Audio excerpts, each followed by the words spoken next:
बिस्मिल्लाहिर्रहमानिर्रहीम। अस्सलाम वालेकुम स्टूडेंट्स, उम्मीद करता हूँ कि आप सब खैरियत से होंगे। स्टूडेंट, जैसे आप जानते हैं कि हमने इससे पहले एक्सरसाइज 2.1 की सारे क्वेश्चन सॉल्व किए, जिसमें हमने देखा कि साइंटिफिक नोटेशन में नंबर्स को कैसे लिखा जाता है, उसके बाद ऑर्डिनरी नोटेशन में कैसे लिखा जाता है। आज एक्सरसाइज 2.2 स्टार्ट करने जा रहे हैं। इसमें हमसे दो चीज़ों के बारे में पूछा जा रहा है। एक वो पूछेगा कि आपने नंबर्स को लॉगरिथमिक फॉर्म में लिखना है, और दूसरा जो है वो एक्सपोनेंशियल फॉर्म में। इससे सबसे पहले आपको जो है वो एक चीज़ मैं बताता चलूँ कि आपके पास जो है वो एक्सपोनेंशियल फॉर्म क्या होती है और लॉगरिथमिक फॉर्म क्या होती है। इसमें अगर आप देखें तो आपके पास मिसाल के तौर पे एक नंबर लिखा हुआ है y is equals to a raise power x। ये आपके पास है एक्सपोनेंशियल फॉर्म। ये कौन सी फॉर्म है? Exponential form. इसमें आप देख सकते हैं कि आपके पास जो y की पावर है वो y की जो वैल्यू है वो a की पावर में आ रही है। अब इसी को अगर मैं लॉगरिथमिक फॉर्म में लिखूं तो इसकी लॉगरिथमिक फॉर्म क्या बनेगी? ये x और y आपस में रिप्लेस हो जाएंगे। आपके पास क्या बनेगा? x इज़ इक्वल्स टू, साथ आपके पास जो है वो यहाँ पे आ जाएगा log of y to the base a। तो ये जो फॉर्म बनी है इसको हम कहते हैं लॉगरिथमिक फॉर्म। ये आपके पास क्या है? Logarithmic form. तो एक्सरसाइज 2.1 में आ जाते हैं हम। सबसे पहले क्वेश्चन 1 आपके पास क्या है? Express each of the following in logarithmic form. जैसे आपको सामने नज़र आ रहा है कि ये लिखा हुआ है 10⁻³ इज़ इक्वल्स टू 1000। तो इसकी जो लॉगरिथमिक फॉर्म होगी वो क्या होगी? लॉगरिथमिक फॉर्म इज़, आपके पास क्या होगा? 10⁻³ है तो यहाँ पे क्या बन जाएगा आपके पास? ये आपके पास बन जाएगा log of 1000 to the base 10 is equals to 3। ये आपके पास जो है उसकी लॉगरिथमिक फॉर्म बन चुकी है। इसी तरह सेकंड पार्ट है आपके पास, तो बहुत इजी। क्या होगा इसमें? आपके पास जो इसकी लॉगरिथमिक फॉर्म बनेगी, आप बेशक ये लिखेंगे साथ इसके, लॉगरिथमिक फॉर्म इज़, ये आपके पास बनेगी log of 256 to the base 2 is equals to 8। फिर हम आ जाते हैं अपने क्वेश्चन नंबर 3 की तरफ। यहाँ पे भी आप देखेंगे आपके पास 3 की पावर -3 आ रही है, तो यहाँ पे भी क्या होगा? -3 की जगह 1/127 आ जाएगा और बेस में 3 रहेगा वैसे कि वैसे ही। तो इसकी लॉगरिथमिक फॉर्म क्या बनेगी? लॉगरिथमिक फॉर्म इज़, ये आपके पास बनेगी log ऑफ 1/127, बेस आपकी यही रहेगी 3 इज़ इक्वल्स टू क्या आ जाएगा? -3। इसी तरह आप पार्ट 4 पे अगर आ जाएं तो इसमें अगर आपके पास देखें आप लॉगरिथमिक फॉर्म, तो लॉगरिथमिक फॉर्म आपके पास बनेगी log of 400 to the base 20 is equals to 2। Next part है हमारा इसका 5 नंबर पार्ट। इसमें भी आप देख सकते हैं कि पावर में 16 की पावर -1/4 आ रही है, तो यहाँ पे क्या बन जाएगा आपके पास? यहाँ पे आपके पास बन जाएगा log ऑफ, ये जो 1/2 है इधर आ जाएगा और बेस में 16 वैसे ही रहेगा, इज़ इक्वल्स टू -1/4। और यहाँ पे अगर मैं देखूँ अपने पार्ट नंबर 6 की, इसकी लॉगरिथमिक फॉर्म क्या बनती है? ये बहुत सिंपल, ये बन जाएगी log of 121 to the base 11 is equals to 2। अपने पार्ट नंबर 7 में अगर मैं बात करूँ तो यहाँ पे भी आप देख सकते हैं कि अब देखें इसमें पावर जो है वो q की पावर आ रही है, तो log आपका इस साइड पे आ जाएगा। ठीक है, ये क्या बन जाएगा आपके पास? यहाँ पे आपके पास बन जाएगा log of p to the base q is equals to r। और नेक्स्ट अगर मैं क्वेश्चन नंबर 8 की बात करूँ इसमें, तो यहाँ पे भी आपके पास क्या आएगा? ये आ जाएगा आपके पास log of 1/2 to the base 32 is equals to क्या आ जाएगा? -1/5। तो इस तरह से हमने क्वेश्चन नंबर 1 के सारे पार्ट्स को एक्सपोनेंशियल फॉर्म जो हमें गिवन थी, हमने इनको लॉगरिथमिक फॉर्म के अंदर कन्वर्ट कर लिया। नेक्स्ट हम स्टार्ट करेंगे अपना क्वेश्चन नंबर 2। क्वेश्चन 2 में आप देख सकते हैं कि आपके पास जो है वो इसी क्वेश्चन के उलट आपसे जो है वो पूछा जा रहा है कि वो ये कह रहा है कि express the each of the following in exponential form. तो अब हमारे पास जो क्वेश्चन है वो बेसिकली ये है कि हमने इन लॉगरिथमिक फॉर्म्स को कन्वर्ट करना है एक्सपोनेंशियल फॉर्म में। फिर सबसे पहले हम क्या लिखेंगे, exponential form is, exponential form क्या बनेगी आपके पास, ये आपके पास जो है वो 5 अपनी जगह पे रहेगा, 5 की पावर 3 इज़ इक्वल्स टू 125। तो ये आप चेक कर सकते हैं अगर आपके पास इसकी एक्सपोनेंशियल फॉर्म आ चुकी है। नेक्स्ट अगर मैं पार्ट नंबर 2 की बात करूं तो फिर आपने ये लिखना है exponential form is, exponential form is क्या बनेगी आपके पास, इसकी बनेगी आपके पास 2 raise power 4 is equals to 16। क्या होता है, आपके पास लॉग ख़त्म हो जाता है, बेस अपनी जगह पे रहती है, सिर्फ आपके पास ये नंबर जो पावर है वो और ये दोनों आपस में क्या हो जाते हैं, रिप्लेस हो जाते हैं। नेक्स्ट अगर मैं बात करूँ इसकी, अब मुझे बार बार लिखने की ज़रूरत नहीं है कि एक्सपोनेंशियल फॉर्म आपने जब आप नोट्स बनाएं तो आप बेशक इसको प्रॉपर मेंशन करें। क्या बन जाएगा ये आपके पास, ये बन जाएगा 23 raise power 0 is equals to 1। Next अगर मैं इसकी बात करूँ पार्ट नंबर 4 की, तो इसमें क्या आ जाएगा आपके पास, यहाँ पे आपके पास आ जाएगा 5 raise power 1 is equals to, यहाँ पे आपके पास आ जाएगा 5। स्टूडेंट आप देख भी सकते हैं कि अगर 5 की पावर 3 को सॉल्व करें तो 125 ही आता है। आपको इन आंसर से अंदाज़ा हो जाएगा कि आप बिल्कुल ठीक सॉल्व कर रहे हैं।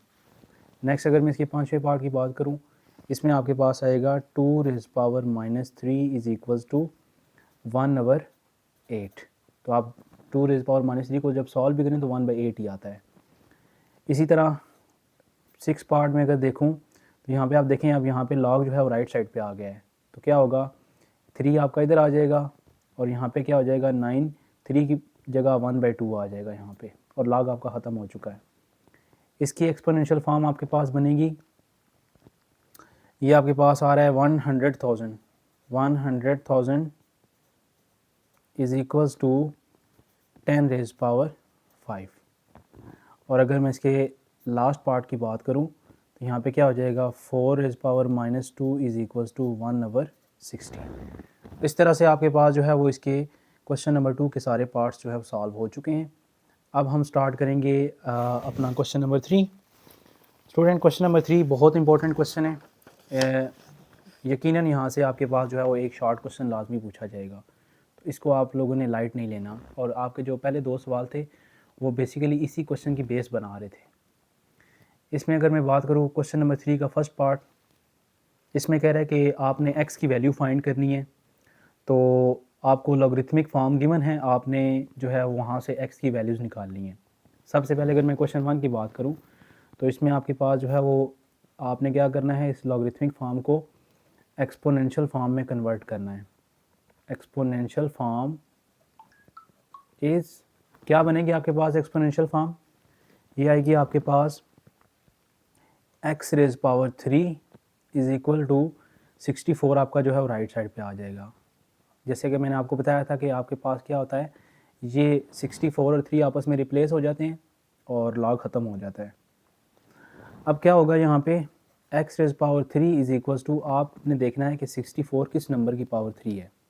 तो आप देख सकते हैं सिंपल 64 जो है वो किसका क्यूब है, 4 का क्यूब है। अब दोनों तरफ देखें तो आपके पास जो एक्सपोनेंट है वो सेम हो चुके हैं, इसका मतलब है कि आपके पास जो x की वैल्यू है वो किसके बराबर आएगी, 4 के बराबर आएगी। ठीक है, आप ये भी कह सकते हैं यहाँ से 3 और 3 दोनों तरफ सेम पावर्स थी, कट की हैं क्यूब रूट लेने से, तो आपके पास x की वैल्यू 4 आ गई है। इसके बाद इसके क्वेश्चन नंबर 2 पे आ जाते हैं हम। क्वेश्चन 2 में अगर देखें तो आपके पास क्या है, log of 5 raise power 1 is equal to x। यहाँ पे भी आप क्या करेंगे, आप सबसे पहले इसकी एक्सपोनेंशियल फॉर्म बनाएंगे। Exponential form is, exponential form आपके पास क्या बनेगी, ये बन जाएगी आपके पास 5 raise power x is equals to 1। अब यहाँ पे आप देख सकते हैं कि आपके पास 5 की पावर में x आ रहा है, तो हमने कोशिश करनी है यहाँ पे भी जो 1 है इसको भी आपने 5 की कोई पावर बनानी है। तो ये चीज़ तो आप सारे जानते होंगे कि आपके पास जो है वो किसी भी नंबर की पावर 0 जो है वो 1 के बराबर होती है। ठीक है, हम यहाँ पे क्या करेंगे, हम 1 की जगह पे 5 की पावर 0 लिख लेंगे, तो ये क्या बन जाएगा 5 raise power x is equals to 5 raise power 0। अब दोनों तरफ बेसिस सेम हो चुकी हैं, तो ये 5 से 5 कट गया, तो यहाँ से आपके पास क्या आएगा, x की जगह 0 आ जाएगा। इट मीन्स आपके पास यहाँ पे x की वैल्यू क्या है, 0। इसके बाद हम बढ़ते हैं इसके तीसरे पार्ट पे। थोड़ी तरतीब इसके आगे पीछे है लेकिन कोई मसला नहीं है। आपके पास क्या होगा, इसकी एक्सपोनेंशियल फॉर्म क्या होगी, एक्सपोनेंशियल फॉर्म आपके पास क्या आएगी इसकी, इज़ ये बन जाएगी आपके पास x raise power 1 is equals to 8।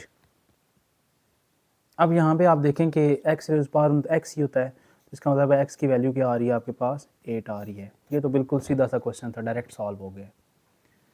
Next अगर मैं आ जाता हूँ अपने क्वेश्चन नंबर 3 के फोर्थ पार्ट पे, इसमें आप देखें अगर, तो इसमें आपके पास क्या है, ये बन जाएगा आपके पास एक्सपोनेंशियल फॉर्म सबसे पहले बनाएंगे हम। तो क्या करेंगे, एक्सपोनेंशियल फॉर्म इज़ क्या आएगी आपके पास, ये बन जाएगा, लॉग ख़त्म हो जाएगा, 10 raise power -3 is equals to x। अब आपको ये चीज़ पता होनी चाहिए, ये आपके पास रूल है एक्सपोनेंट का कि अगर किसी भी नंबर की पावर नेगेटिव आ रही है तो आप क्या करेंगे, उसको नीचे लेके जाएंगे तो वो पावर क्या हो जाएगी, पॉजिटिव हो जाएगी। तो यहाँ पे आपके पास जो 10 की पावर -3 है, ये नीचे जाके क्या बन जाएगा, 10 की power 3 is equal to x। और 10 की पावर 3 का मतलब है कि 3 ज़ीरो लगाने आपने 1000। तो आपके पास क्या आंसर आ रहा है, x इज़ इक्वल्स टू 1/1000। तो ये आप उम्मीद करता हूँ कि ये क्वेश्चन आपको समझ आया होगा।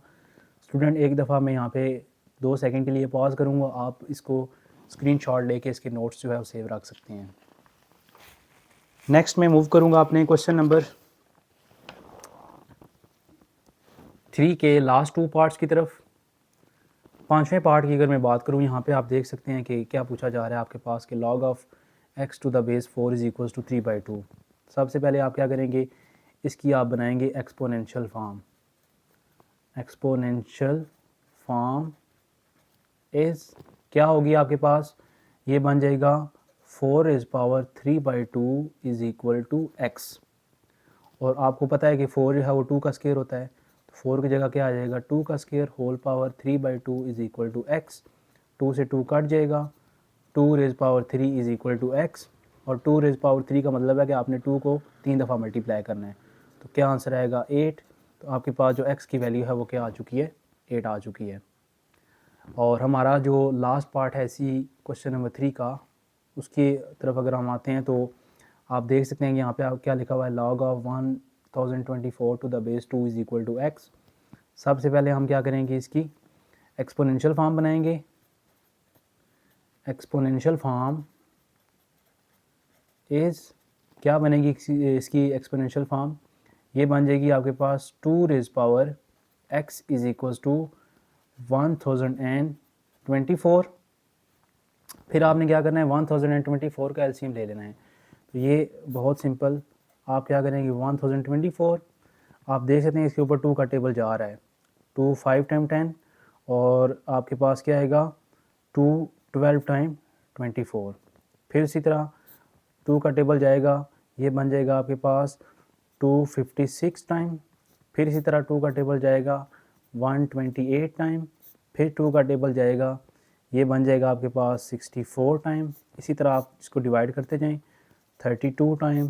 फिर 2 का टेबल जा रहा है 16 टाइम। फिर 2 का टेबल जा रहा है 8 टाइम। फिर आपके पास 2 का टेबल जा रहा है 4 टाइम।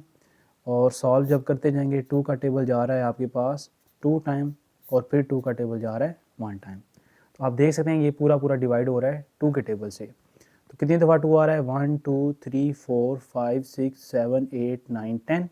तो आप क्या लिखेंगे, 2 raise power x is equals to 2 raise power 10। तो दोनों तरफ आप देख सकते हैं बेसिस सेम हो चुकी हैं। तो इसका मतलब है इस 2 से ये अगर 2 कट जाए तो आपके पास x की वैल्यू क्या आएगी, 10। तो उम्मीद करता हूँ कि ये आपके पास जो क्वेश्चन है वो समझ आ चुके होंगे।